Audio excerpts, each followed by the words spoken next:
This video is going to show you how to add students to your Google Classroom once it's created. We now have three options in 2021. The first option is going to be the same as always, where we can add a class code.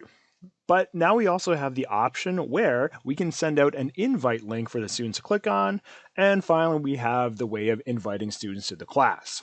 So the traditional way that we're used to is having the class code right here. Let's go see what that looks like by going to the settings, the little gear cog on the top right. And we're going to scroll down and you can see there's my class code right here.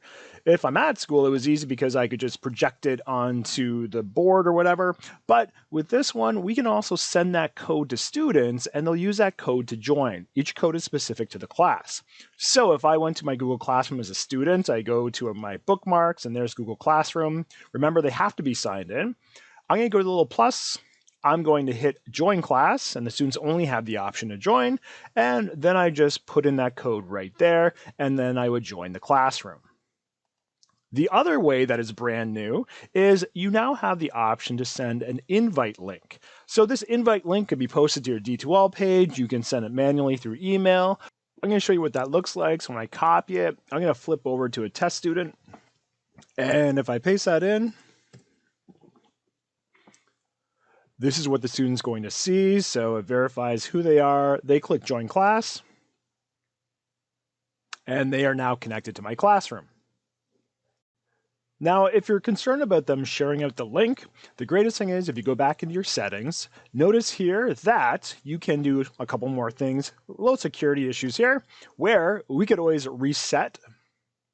And that's going to give you a totally new code and it's going to change the meeting link. So if someone shared out that meeting link, you don't have to worry about other people joining that. And then the other thing you can do is once you send this out and they join, you could always go in and reset and then turn it off. So if you turn that off, what that's going to do in your actual class is they're not going to see the class code up here whatsoever. So that's just a little added security bonus there. The final way to add students to your classroom is if you go into the people, you can manually invite them right here. So you go to the little plus person icon here, and then this connects to the directory. So you can go in and you can put in the test student or whoever it is you're going to be using, click on their name, and you can invite them manually. What that looks like when the student goes in, I'll just flip back over to my little test area to show you. Notice that Rob here has invited me to his classroom directly. When I go into my Google Classroom, I just have to go over, click join, and now I'll be in that classroom that the invite code came from.